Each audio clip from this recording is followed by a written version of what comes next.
As Allied forces moved into Kuwait following the Iraqi withdrawal, it became absolutely clear information transmitted by Abdul Jabbar Marafi was correct. Iraqi positions in most cases were exactly where Abdul said they were. In fact, an unnamed source at the State Department tells News 15 the information was of great value to Operation Desert Storm. And even General Colin Powell, chairman of the Joint Chiefs of Staff, was given the information. Frank Moore in Fort Wayne, with some help from Clark Constant in the Champaign-Urbana, Illinois area, were responsible for getting Abdul's strategic information to Washington. At times, the messages were very important and urgent. And it was a most interesting message from Abdul, and it said something to the effect that a VIP in the local government advises that the Iraqis plan a surprise attack against the U.S. ground forces south of Kuwait to capture as many prisoners as possible as a bargaining tool, and they plan to do that tonight. Constant was also responsible for passing along hundreds of health and welfare messages sent by Abdul by people being held in Kuwait. We didn't have any communication with Kuwait, and we really started worrying about our families and the loved ones in Kuwait, what is happening to them. Dr. Mahmoud Al-Watiki in Wausau, Wisconsin, was one of hundreds who were told their loved ones were still alive and well in Kuwait, thanks to Abdul's heroics. At all time, risking his life to send us these few words of comfort from Kuwait. So we very much appreciate what he was doing. He's a real hero. Many of these messages went through John Troost in Guatemala. His world-class ham station there played a vital link in the chain. Troost and the other hams involved say passing along health and welfare messages gave them a special feeling. Several times they would just break up to the point they couldn't even talk. They'd have to call me back later. It's a marvelous feeling. It's enough motivation for me to keep doing what I was doing for a long time. She said, "We're okay. Don't worry. Pray for us. I love you. Lena." And the man started to cry. I mean, he let go. He just started weeping.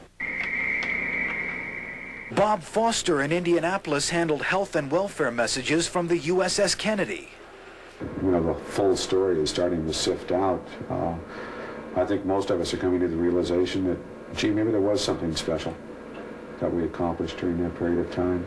By mid-November, thousands of health and welfare messages had been passed along the chain, and the demand for this type of information became so great, Clark Constant became concerned it was seriously jeopardizing Abdul's life. We felt that we'd handled all the personal, family information, life or death messages, and we were just down to getting him in trouble, and so he and I together agreed to stop.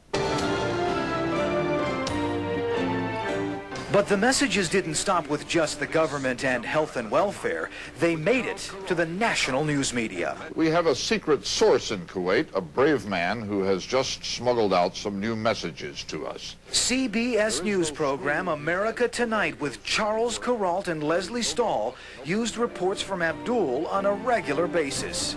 So right through the war, we were able to describe the worsening conditions, the perfectly terrible things that were going on, the theft and torture and murder, the food and water shortages, and all the rest. Information gathered here at Frank Moore's ham station was also passed along to scores of other media outlets.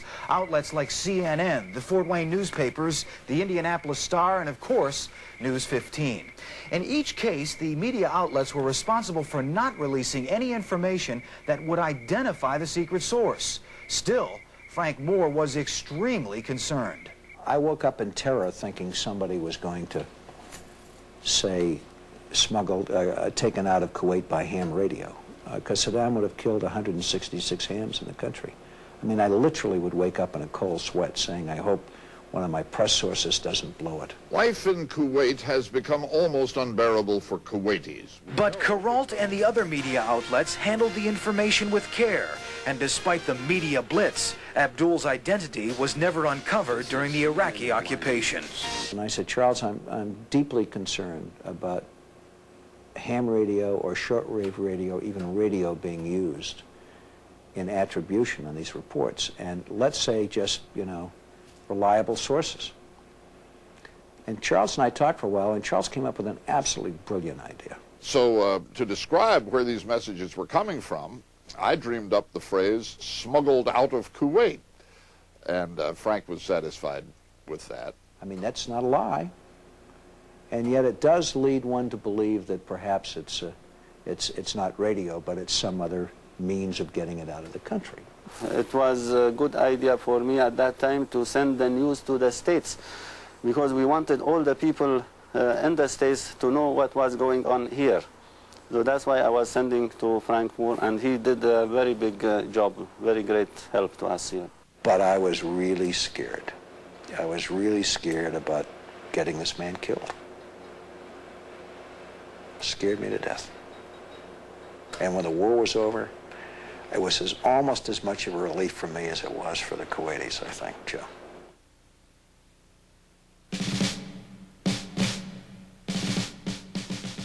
A real gutsy man, he really is.